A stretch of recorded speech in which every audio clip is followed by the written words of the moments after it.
Welcome back, everyone, for another deep dive. Today, we're going to be looking at Yeah. a strange intersection of cryptocurrency and U.S. trade policy. Right. And we're going to be looking specifically at the appointment of Howard Lutnick Oh, wow. as Secretary of Commerce under President Trump Interesting. and what that might mean for the future of digital assets. Yeah, I mean, this is one of those things that, like, as soon as I saw it, I was like, whoa, this Right. is going to be really interesting to watch. Absolutely. Can't So see how this plays out. to kind of set the stage for people who may not know who this guy is, Right. can Yeah. you give us just the basics, like who is Howard Lutnick? Sure. So Howard Lutnick And is what's his connection to the crypto world?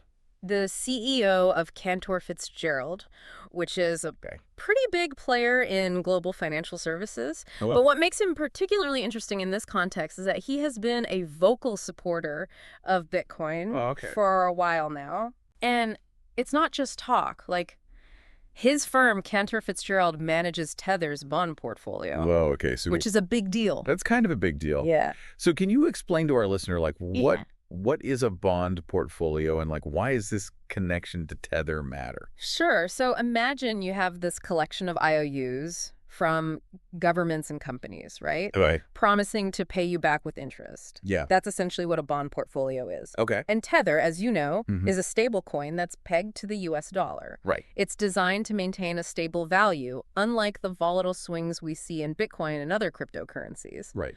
So for Tether to function as intended, it needs assets backing it up, right? Oh, okay. That's where the bond portfolio comes Right. in. Buy you It's some. a way to add stability and credibility to the stablecoin. I see. Okay, so that explains kind of the Tether connection. But let's talk about the position itself. Right. What exactly does the Secretary of Commerce do? And how could this role give Lutnick influence over the cryptocurrency market? Right. Even though it's not, like, directly under his Exactly. regulatory control. Yeah, so that's a really crucial point, right? Yeah. The Secretary of Commerce doesn't set specific rules for cryptocurrency, Right. but they play a huge role in shaping the broader economic environment. Oh, Think about things like tariffs, okay. trade deals, Mm-hmm. promoting U.S. businesses. Right. All of those things are within the purview of the Secretary of Commerce. So if this guy is like a crypto advocate, could we see, like, those leanings Yeah. be reflected in U.S. trade policy? It's certainly possible. Interesting. I mean, he could advocate for the U.S. to be more open to using cryptocurrency in international transactions, Wow. perhaps even following El Salvador's lead Right. in accepting Bitcoin as legal tender. Wow. He could also push for lighter regulations on cryptocurrency exchanges, Okay. making it easier for them to operate and attract investment. That would be a huge shift. It would be a big deal, yeah. Now, thinking about kind of the previous stance that the Trump administration has had on crypto, Right. which hasn't exactly been Not super enthusiastic. enthusiastic. Mhm. Right. What do you think this appointment signals?